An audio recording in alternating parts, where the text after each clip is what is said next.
हाँ, hello. Class 10th। बेटे, आज मैं आपको आपका एक गद्य खंड का थर्ड चैप्टर, जिसका नाम है लखनवी अंदाज, और आपकी बुक में अगर आप देखेंगे तो ये 12th चैप्टर है आपका। और गद्य खंड में तीसरा चैप्टर है, जो कि बोर्ड में इस साल के लिए आने वाला है, जो डिलीटेड नहीं है। ठीक है, उसे मैं आपको एक्सप्लेन कर रही हूँ। तो पहले आपको ये बता दूं कि इस चैप्टर के राइटर जो हैं वो यशपाल जी हैं।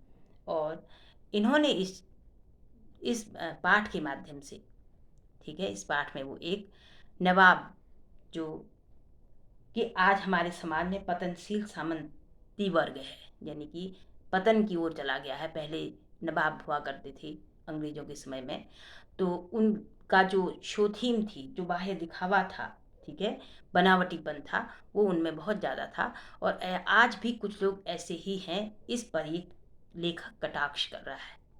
और ये जो आपका पाठ है, ये व्यंग्य है, व्यंग्यात्मक शैली इसका जो आप विधा है हिंदी की, ये व्यंग्य विधा है। ठीक है, व्यंग्य मीन्स किसी पर व्यंग्य करना, किसी के ऊपर प्रहार करना, व्यंग्यात्मक, हंसी का व्यंग्य माना होता हंसी। ठीक है, तो ये पूर्णतः व्यंग्य शैली उस पर आधारित है, विधा पर आधारित है। तो इसमें लेखक पतनशील सामंती वर्ग पर कटाक्ष कर रहा है, जो क्या है, वास्तविकता से बेखबर है, बनावटी है जीवन, और जो ऐसी बनावटी जीवन शैली का आदी हो गया है, जो समाज, जो नवाबी समाज, उस पर कटाक्ष कर रहा है। और आज भी ऐसी परजीवी संस्कृति को, ऐसी कुछ लोगों को आज भी समाज में देखा जा सकता है, इस बात को बता रहा है लेखक। और इसलिए क्योंकि आज हम स्वतंत्र भारत के नागरिक हैं, आज कोई नवाब नहीं है, सबके समान अधिकार हैं, सब कुछ समान है। उसके बाद भी कुछ लोगों के मन में ऐसे भाव हैं, ये इस पाठ के माध्यम से व्यक्त कर रहा है। अब इस पाठ में है क्या, मैं आपको थोड़ा पहले ऐसे समझा दूं, उसके बाद जो इम्पोर्टेंट पैराग्राफ्स होंगे उन्हें बताऊंगी। लेखक पाठ की शुरुआत करता है कि ट्रेन में बैठे हुए जो नवाब साहब हैं, वो पहले से बैठे हैं ट्रेन में। और लेखक अचानक ही, जब उनको सेकंड क्लास की ट्रेन का डिब्बे का टिकट मिला, तो वो भी ट्रेन में चढ़ गए। और उसके बाद क्या हुआ, उसके वहाँ से वो शुरुआत करता है। तो शुरू में कहते हैं लेखक कि मुफस्सिल की पैसेंजर ट्रेन चल पड़ने को उतावली में फुंकार रही थी, मीन्स ट्रेन स्टार्ट ही होने वाली थी।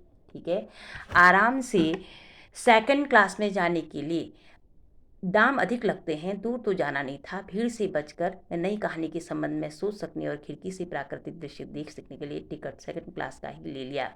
तो लेखक कहते हैं कि मैंने सोचा कि मैं अगर अकेले रहूँगा, क्योंकि सेकंड क्लास के का टिकट कम लोग लेते थे, तो उन्होंने सोचा मैं अकेला रहूँगा तो नई कहानी का मेरे को कुछ टॉपिक मिल जाएगा, या मैं रास्ते में प्राकृतिक दृश्य में सीनरीज देखते रहूँगा, तो उससे मुझे कुछ नई कहानी लिखने के लिए प्रोत्साहन मिलेगा और डिस्टर्ब भी नहीं होगा करके। इसलिए ये सोच कर तो लेखक सेकंड क्लास के डिब्बे पर चढ़ा। गाड़ी छूट रही थी, सेकंड क्लास के छोटे से डिब्बे को खाली समझकर जरा दौड़कर उसमें चढ़ गए। यानी लेखक उसमें जब चढ़ा तो क्या हुआ, अनुमान के प्रतिकूल डिब्बा निर्जन नहीं था। अनुमान में जैसा लेखक ने सोचा था कि निर्जन में सुनसान होगा, कोई नहीं होगा, लेकिन ऐसा नहीं था। वहां पर एक बर्थ पर लखनऊ की नवाब नस्ल के एक सफ़ेद पोश सज्जन सुविधा से पालथी मारकर बैठे हुए थे। नवाब जो थे सफ़ेद पोश में, जिन्होंने सफ़ेद कपड़े पहने थे, ऐसे एक सज्जन पहले से बैठे थे। उनके सामने 2 ताजी खीरे तौलिए रखे हुए थे। डिब्बे में हमारे सहसा कूद जाने से सज्जन की आंखों में एक चिंतन में विघ्न का असंतोष दिखाई दिया, क्योंकि उन्होंने भी सोचा कि मैं शायद अकेला हूँगा तो खीरे खाऊंगा। नवाब साहब ने जब उन्होंने लेखक को देखा, तो उनकी आंखों में, क्योंकि पहचान लिया लेखक ने, उनकी आंखों में असंतोष सा छा गया कि उन्होंने सोचा हो सकता है कि यह भी कहानी के लिए चिंता में हो, खीरे जैसी अपदार्थ वस्तु का शौक देखे जाने से संकोच में हो। तो अब क्योंकि लेखक जानता तो नहीं था, उन्होंने सा हो सकता है ये भी इसीलिए चढ़ा हो जैसे मैं कहानी लिखने के लिए ये सोच के बैठा हुआ था कि मुझे एकांत मिलेगा, वैसे ही ये भी बैठा हो और कहानी लिखने के लिए कोई लेखक हो सकते हों। और खीरे जैसी अपदार्थ वस्तु का शौक करते दिखे, यानी कि अपदार्थ मीन्स जैसे ट्रेन में बैठ के खीरे खाने का, कोई खीरा कोई इतना अच्छी चीज़ नहीं है, ये सोचकर शायद मैंने देख लिया करके इनको संकोच हो रहा हो, ऐसा लेखक ने अपने मन में सोचा। ठीक है। नवाब साहब की संगति के लिए उत्साह नहीं दिखाया तो हम भी उनके सामने बैठकर आत्मसम्मान में आंखें चुरा ली। जब उन्होंने इस तरह का असंतोष दिखाया तो लेखक कहते हैं कि हमें भी अपना आत्मसम्मान था, सेल्फ रेस्पेक्ट, तो वो कहते हैं कि हमने भी अपनी आंखें उनसे चुरा ली, अलग हो गए। और उसके बाद हमने कहा जब ये इंटरेस्टेड नहीं है तो हमें भी इनसे ज़बरदस्ती नहीं बात करनी है। थाली बैठे कल्पना करते रहने की, थाली मीन्स खाली बैठना मतलब। तो अब क्या हुआ, नवाब साहब की असुविधा और संकोच के कारण अनुमान करने लगे। संभव है नवाब साहब ने बिल्कुल अकेले यात्रा कर सकने के अनुमान से, किफ़ायत के विचार से सेकंड क्लास का टिकट खरीद लिया हो और अब गवारा न हो कि शहर का कोई सफ़ेद पूछ मछली दर्जे का सफ़र करता दिखे। अब यहाँ पर लेखक कहते हैं कि उन्हें क्योंकि नवाब साहब को नवाबी अपनी शोथी में दिखानी थी और सेकंड क्लास में उनको सफ़र करते हुए किसी ने देख लिया, क्योंकि वो तो फर्स्ट क्लास के डिब्बे में बैठते थे। तो उनको क्या हो गया, उनको शर्मिंदगी हो गई कि मेरे को इन्होंने देख लिया करके, ठीक है। तो उन्होंने क्या किया, अकेले सफ़र का वक्त काटने के लिए खीरे खरीदे होंगे। सफ़ेद पोस्ट के सामने खीरा कैसे खाएं। हम कनखियों से नवाब साहब की ओर देख रहे थे। नवाब साहब कुछ देर तक गाड़ी में खिड़की पर देखकर बाहर की स्थिति पर गौर करते रहे। अब उन्होंने सोचा कि मेरे को इसने देख तो लिया है। लेखक ने कहा कि वो बाहर ऐसा एक्ट करने लगे कि मैं बाहर की ओर को देख रहा हूँ। ओह, नवाब साहब ने हमें संबोधन किया। जब उन्होंने कहा कि अब तो ये बैठ ही गया है, बोलना ही पड़ेगा नवाब साहब ने, तो उनसे कहा अरे आप भी हैं। तो उन्होंने कहा आदाब अर्ज जैसे हमारे यहाँ अभिवादन होता है वैसे ही उर्दू में ये, क्योंकि इस पाठ में बहुत से उर्दू के शब्द आए हैं। तो यहाँ पर नवाब साहब ने उन्हें अभिवादन किया कि आदाब अर्ज जनाब, खीरे का शौक फरमाएंगे। तो उन्होंने कहा कि आप भी खाएंगे क्या खीरे, करके लेखक से खुद ही नवाब साहब बोल गए। ठीक, नवाब साहब का सहसा भाव पर इतना अच्छा नहीं लगा। भांप लिया, आप शराफत का गुमान बनाए रखने के लिए हमें मामूली लोगों की हरकत में लथेर लेना चाहते हैं। जवाब दिया, शुक्रिया, किबला शौक फरमाए। ठीक है।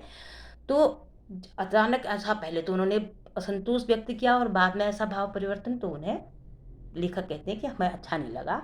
और शराफत का मतलब हम लोग अच्छे लोग हैं, ऐसा जो उन्होंने ढोंग रचा, ठीक है। तो उसमें नवाब साहब उसको भी, लेखक को भी उसमें लपेट लेना चाहते थे कि हम ऐसे नहीं हैं।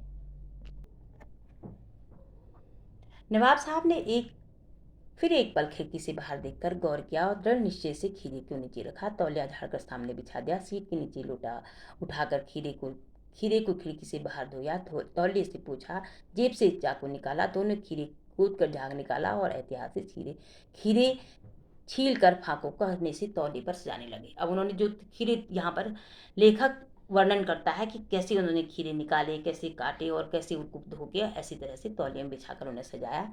लेकिन देखो अंत में क्या हुआ, जब वो खीरा लखनऊ स्टेशन पर, खीरा बेचने वाले खीरे की इस्तेमाल तरीका जानते हैं। ग्राहक के लिए जीरा मिला नमक, पीसी हुई लाल मिर्च पुड़िया हाजिर कर देते हैं। नवाब साहब ने बहुत किया करीने से का मतलब क्या होता है, तरीके से। ठीक, खीरे की फाकों पर जीरा मिला नमक और लाल मिर्च, सुर्खी बुरकदी मीस, मैंने कहा ना उर्दू शब्द का प्रयोग ज़्यादा है, सुर्खी बुरकदी मीस हल्का सा उनके ऊपर छिड़क दिया मतलब। और भाव भंगिमा जबड़ों की स्फुरन से स्पष्ट था कि उनकी प्रक्रिया में मुख से खीरे की रसास्वादन की कल्पना से प्लावित हो रहा था। यानी कि खीरा कितना टेस्टी होगा, उनके जो मुंह में पानी आ रहा था उससे लेखक समझ गया। प्लावित होना, कल्पना से प्लावित होना मतलब, हाँ। हम कनखियों से मीन्स तिरछी नज़र से बार बार लेखक देख रहा था और क्या सोच रहा था कि मियाँ रईस बनते हैं लेकिन लोगों की नज़रों से बच सकने के ख्याल से अपनी असलियत पर उतर आए हैं। ठीक है, वैसे तो रईस बनते हैं, रईस मीन्स सेठ बन रहे हैं, रईस फिर उर्दू शब्द है। और लोगों की नज़रों से बच सकने के लिए ख्याल में अपनी असलियत मीन्स वास्तविकता तो वही है जो थे। ठीक, नवाब साहब ने फिर एक बार हमारी ओर देख लिया। वल्लाह शौक कीजिए, लखनऊ का बालम खीरा है। अब देखिए यहाँ पर क्वेश्चन बन जाता है कि लखनऊ का कौन सा खीरा प्रसिद्ध है, या इस खीरे में इस पाठ में लखनऊ से कि किस विशेष खाद्य पदार्थ की बात हुई है। ठीक, आपको पता होना चाहिए कि लखनऊ का बालम खीरा जो खाद्य पदार्थ वो जो है मेन वही है। अब नमक मिर्च छिड़क जाने से ताजे खीरे पर पन्नियाती फाके देखकर मुंह में पानी जरूर आ रहा था। लेखक कहता है कि पानी तो मेरे भी मुंह में आ रहा था जब ऐसी खीरा देखा मैंने, लेकिन इनकार कर चुके थे, मना कर चुका था, तो आत्मसम्मान निभाना ही उचित समझा। तो उन्होंने कहा कि मैंने अपनी सेल्फ रेस्पेक्ट दी, पहले मना कर चुका था, दोबारा मैं खा नहीं सकता था, इसलिए लेखक ने दिया शुक्रिया। इस तरह इस वक्त तलब भी उर्दू शब्द है। तलब महसूस मीन्स इच्छा नहीं हो रही। मेदा भी सारा कमज़ोर है। मेदा कहते हैं पेट को, ठीक, पेट भी कमज़ोर है। किबला शौक फरमा है। किबला मीन्स आप ही खाएं, हमें अभी इच्छा नहीं हो रही, ऐसा लेखक ने कहा। अब यहाँ से देखिए, ये स्टेंजा जो है ये आपके बोर्ड के लिए महत्वपूर्ण है। यहाँ से जो मैं आपको बता रही हूँ, नवाब साहब ने संतृष्ट आंखों से नमक मिर्च के संयोग से चमकते खीरे की पाकों की ओर देखा। खिड़की से बाहर देखकर दीर्घ निश्वास लिया। अब जब लेखक ने उस खीरे को खाने से मना कर दिया तो नवाब साहब के मन में अपनी नवाबी का भाव जागृत हो गया। उन्होंने सोचा कि जब ये थर्ड क्लास व्यक्ति, जिसे हम निकृष्ट समझते हैं, वो जब नहीं खा रहा तो उसके सामने मैं नवाब होके क्या खीरे खाऊं? तो उन्होंने देखो कौन सा मार्ग अपनाया। नवाब साहब ने सत्रष्ट आंखों का, अभी देखो क्वेश्चन बनता है आपका बोर्ड में अगर ये पैराग्राफ आता है तो सत्रष्ट आंखों का क्या मतलब है? सत्रष्ट मीन्स जिसमें तृष्णा, इच्छा जागृत हो रही है, ऐसी आंखें। खाने के लिए उनकी इच्छा थी कि मैं खाऊं, तो उनकी आंखें ऐसे उस नज़र से उस खीरे को देखती हैं कि मैं खाऊं। लेकिन उन्होंने क्या किया? सतृष्ट आंखों से नमक मिर्च के संयोग से चमकती खीरे की फाकों की ओर देखा। खिड़की से बाहर देखकर दीर्घ निश्वास लिया। खिड़की में से बाहर देखा और लंबी, दीर्घ निश्वास का क्या अर्थ होता है ये भी आता है बोर्ड में, यानी लंबी सांस लेना, ठीक। खीरे की एक फाक उठाकर ठोंठों तक ले गई, फाक को सूंघा, स्वाद के मुंह से आनंद में पलकें मूंद गई। यानी कि उस खीरे को मुंह तक तो ले गए, सूंघा भी, ठीक है, और उनकी उसकी खुशी से, मतलब उसमें आहा क्या टेस्ट हो रहा कहने की तरफ उन्होंने क्या किया, उन्होंने उस अपने मुंह तक ले गए और उसके बाद वासना से रसास्वादन कर खिड़की से बाहर फेंकते गए। खाया नहीं, केवल सूख कर उन्होंने उस खीरे का आस्वादन कर लिया, उसका टेस्ट महसूस कर लिया और उस खीरे को बाहर फेंक दिया। क्यों फेंका बाहर? उन्होंने कहा जब ये नहीं खा रहा लेखक, जो कि जिनके कि हम, जो हमसे नवाब कहता था, जब वो नहीं खा रहा तो इसके सामने मैं खीरा खाऊं, अपनी इंसर्ट करूं या अपने को छोटा महसूस करूं? तो उन्होंने उन सारे फाकों को नाक से सूंघा और बाहर फेंकते गए।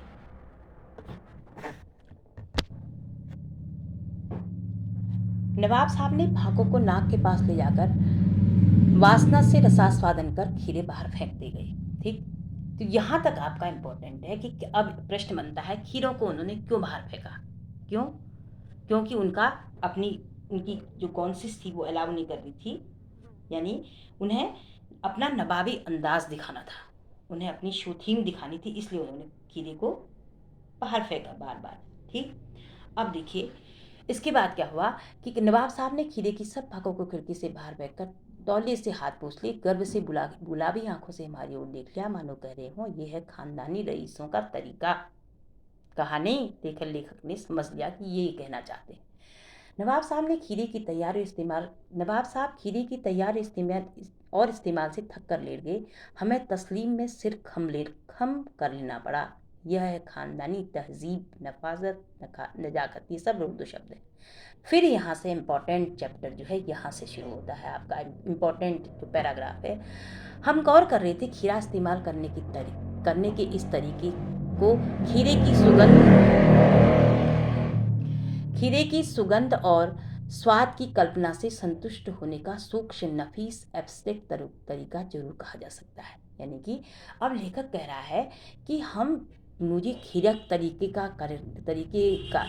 को खीरे की सुगंध और स्वाद की कल्पना से जो संतुष्ट हो गया, कल्पना मीन्स कल्पना मखाया नहीं, बिना बात के संतुष्ट हो गए जो खीरे के स्वाद से, जो इनको जो डकार भी आ गई, तो वो कहते हैं कि ऐसा एब्स्ट्रैक्ट तरीका, ठीक है। एब्स्ट्रैक्ट तरीका से मतलब है, एब्स्ट्रैक्ट तरीका मीन्स खीरा इस्तेमाल करने का नया तरीका, क्योंकि ऐसा तो कभी होता ही नहीं, खीरा काटा जाता है तो खाया जाता है, तो उन्होंने तो नया तरीका इस्तेमाल कर दिया ना कि काटे, नमक मिर्च बुरका और बाहर फेंक दिया। परंतु क्या ऐसे तरीके से उदर की तृप्ति हो सकती है? उदर मीन्स पेट, तृप्ति मीन्स संतुष्टि। क्या पेट भर सकता है ऐसे तरीके से? सभी लोग ऐसे खाएं तो क्या हो सकता है गुजर? नहीं हो सकता। नवाब साहब की ओर से भरे पेट के ऊंचे डकार का शब्द सुनाई दिया। नवाब साहब ने हमारी ओर देखकर कह दिया, खीरा लजीज होता है लेकिन होता है शकील, नामुराद मैदे पर बोझ डाल देता है। क्योंकि कुछ ना कुछ तो कहना ही था ना उन्होंने, तो वो कहते हैं खीरा लजीज होता है, लजीज मीन्स टेस्टी, टेस्टी तो होता है लेकिन होता है शकील, इस थोड़ा पचने में थोड़ा मुश्किल करता है, और मैदे पर, मैदे माने पेट में बोझ डाल देता है, मीन्स पेट को फुला देता है। जब उन्होंने ऐसा कहा तो लेखक क्या कहते हैं कि ज्ञान चक्षु खुल गई, पहचाना ये है नई कहानी के लेखक। लेखक कहता है कि ये तो मुझे पता ही नहीं था, आज मेरे ज्ञान चक्षु खुल गए। मीन्स ज्ञान चक्षु खुलने का क्या मतलब है? लेखक कहता है कि मैं तो जो सोच ही नहीं रहा था वो चीज़ हो गई। आज लेखक को क्या हुआ, समझ में आ गया। ठीक है, ज्ञान चक्षु खुल गई मीन्स जो उन्होंने देखा, जो उनका तरीका था, उससे लेखक गंध और स्वाद की कल्पना से डकार लेता देखकर उनको ताजुब हो गया। वो कहते हैं कि ये नई कहानी बन गई है, तो कि बिना खाए पेट भर जाना। तो खीरे की सुगंध, स्वाद और कल्पना से पेट भर जाने की डकार आ सकती है, तो बिना विचार घटना पात्र से, लेखक की इच्छा मात्र से नई कहानी नहीं बन सकती। तो लेखक कहते हैं कि मैं क्यों नहीं बना सकता नई कहानी, जब बिना खाए इससे डकार आ गई, पेट भरने का इसने संकेत दे दिया, तो मैं बिना विचार के, बिना पात्र के, बिना किसी लेखक की इच्छा मात्र से ही मैं कहानी क्यों नहीं बना सकता? हो ही नहीं सकता, पॉसिबल ही नहीं है। तो लेखक ने लास्ट में क्वेश्चन मार्क लगा दिया कि मैं भी तो नई कहानी की रचना कर सकता हूँ, जिसमें कि कोई पात्र नहीं, कि कोई भी कहानी बनती है तो विचार जरूर होगा, घटना तब जरूर होगी, तभी कहानी बनेगी, और उसमें जो पार्टिसिपेट करेंगे वो पात्र जरूर होंगे, ठीक है, जो कि उस कहानी को आगे बढ़ाएंगे। तो वो कहता है कि इस तरह का बिना कहानी की, बिना जब खाए डकार आ सकते हो, तो बिना इनके भी तो कहानी बन सकती है, जो कि हो ही नहीं सकता। ठीक है, ये तो आपका कहानी हुई। अब देखिए इसमें प्रश्न उत्तर क्या बनते हैं। प्रश्न उत्तर क्या बनते हैं, लेखक को नवाब के किन हाव भावों से महसूस हुआ कि उनसे बातचीत करने के लिए तनिक भी उत्साह नहीं, मैंने आपको बता दिया। उसके बाद बिना विचार पात्रों की क्या कहानी लिखी जा सकती है? यशपाल के विचार से सहमत हो? नहीं लिखी जा सकती है, क्योंकि मैंने बताया ना, जब तक विचार नहीं होंगे, जब तक पात्र नहीं होंगे, पात्र में उसे, उसमें जो घटना को करने वाले हैं वो पात्र कहलाते हैं, ठीक है, एक्ट करने वाले, तो वो नहीं होंगे, या कहानी तब तक नहीं बन सकती जब तक विचार नहीं होगा, जब तक कोई घटना नहीं घटेगी, जब तक पात्र नहीं होंगे तब तक हो ही नहीं सकती। तो ये तो बिल्कुल हो ही नहीं सकता। अब इसके अलावा एक चीज़ और क्या इसमें इंपॉर्टेंट क्वेश्चन बनता है कि क्या सनक का कोई सकारात्मक रूप होता है? यदि हाँ तो कैसे हो सकता है? देखो, सनक जो होती है, सनक मीन्स किसी चीज़ को करने की लगन, तो उसका सकारात्मक रूप होता है, क्योंकि सनक ऐसी चीज़ है, अगर उसको आप पॉजिटिव की ओर ले जाओ तो वो आदमी को बड़े गोल को एम बन अपना पा लेता है, जब तक उसे पूरी दृढ़ प्रतिज्ञता न हो। सनक भी दृढ़ प्रतिज्ञता का ही नाम है, ठीक है। अगर महात्मा गांधी में सनक नहीं होती तो हमारा देश आज़ाद होता? तो ये सबसे बड़ा उदाहरण है। महात्मा गांधी में सनक थी अपने देश को आज़ाद करने की, उन्होंने देश को आज़ाद करके दिखा दिया। उसके अलावा विवेकानंद को सनक थी ईश्वर को जानने की, तो उन्होंने उन्हें क्या बना दिया? ज्ञानी बना दिया। अनेक संत महात्मा हैं, रामकृष्ण परमहंस हैं, और भी ऐसे अनेक उदाहरण हैं जिनकी सनक ने उनको इस संसार में महान बना दिया। तो सनक का ये क्या हुआ? सकारात्मक रूप हुआ, ठीक। और उसके अलावा एक प्रश्न इंपॉर्टेंट ये बनता है कि ये कहानी का, इस कहानी या इस व्यंग्य का, ये जो व्यंग्य है, इस व्यंग्य का मुख्य संदेश या मुख्य प्रतिपाद्य क्या है? इस कहानी का मुख्य प्रतिपाद्य है या मुख्य संदेश ये है कि लोग पेट भरे और संतुष्ट रहने का जो दिखावा करते हैं वे ढोंगी हैं और अवास्तविक हैं, वो झूठ है, ठीक है। और उसके अलावा बिना विचार कहानी पात्र की कोई घटना नहीं बन सकती, और अगर बनती है तो वो निरर्थक है। ये दूसरा इस कहानी का मुख्य, इस व्यंग्य का मुख्य संदेश है या मुख्य उद्देश्य है या मुख्य प्रतिपाद्य है, कुछ भी कहिए आप, ठीक है। और इस तरह से कुछ और भी छोटे छोटे क्वेश्चन जो मैंने आपको बीच में बताए, वो भी इस व्यंग्य के आधार पर बन सकते हैं। इस तरह से आपका ये चैप्टर कंप्लीट हुआ। आशा है आपको समझ में आ गया होगा। अगर समझ में आ गया हो बच्चों तो इसे लाइक करें प्लीज़, शेयर करें, सब्सक्राइब करें, जिससे मैं आपको आपका नेक्स्ट चैप्टर एक्सप्लेन करूं। धन्यवाद, बाय।